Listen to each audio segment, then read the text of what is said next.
Hi guys, this is Coach Devin Schaefer's with Baseball Concepts. Today we're going to cover fundamentals of batting stance. So we get a lot of questions. What does a batting stance look like? Where do we even start?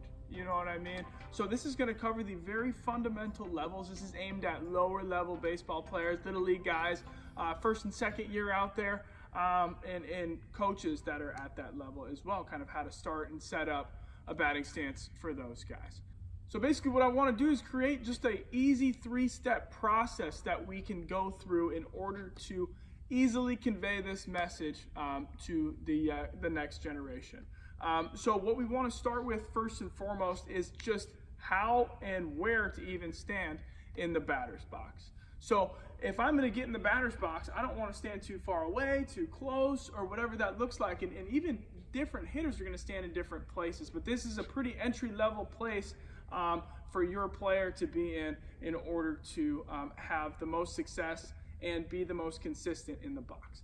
So what I like to tell my guys is basically just get to a point to where you know, if we talk about staying connected here, if we can reach that outside edge, making sure that bat is able to reach there. So think about it. If I'm going to be here, we're doing just fine. The majority of the barrel is going to be over the majority of the plate. But if I'm here, then I'm not able to do that. Now, if I had longer arms and if my swing path was out here, that's different. This is just for the entry level guy. So I like to say, we see the bat here to the edge of the plate.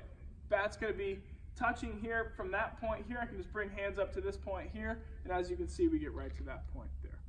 So now that we haven't even begun to swing yet, we're going to address the arguably most important part, balance. So Tony Gwynn does a great talk about balance while he was coaching at San Diego State, just basically talking about where to stand and why to stand there. And just to reiterate a little bit of what one of the very best hitters of all time has talked about, he basically says, don't let yourself get to your front side, really ever. So you really don't want to start here, you don't want to finish here. You'd rather be more centered with, I would say, a little bit of weight towards our back leg. Now, I don't want to say be down in here, and I don't want to say be perfectly centered either.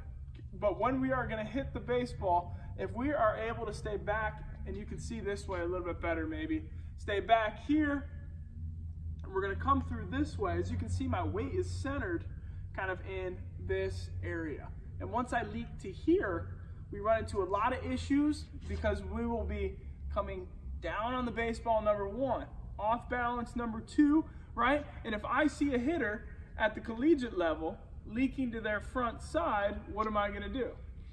Throw a curveball, throw a changeup, and just keep them off balance. So if they're already here, all I need to do is just slow it down a little bit and they'll be here.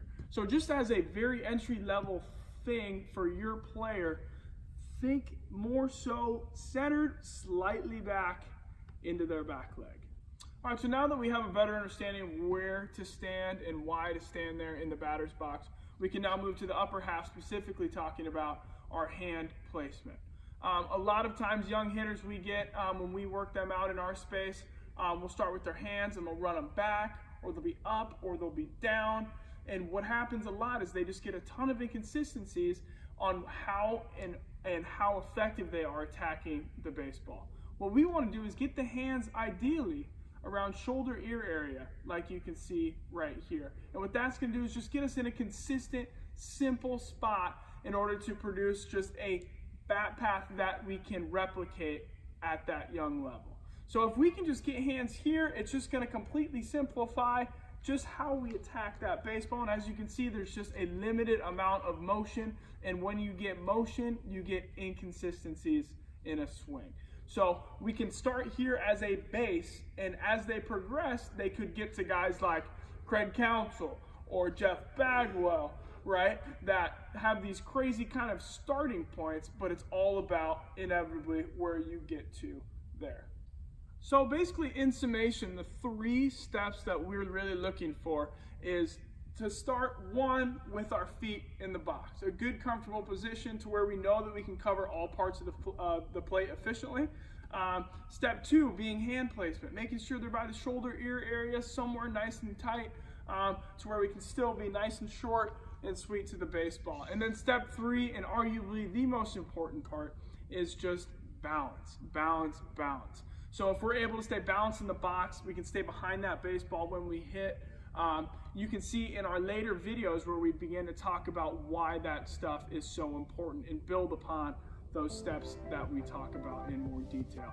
So thanks for listening, and subscribe above, click the link below to hear more about baseball content.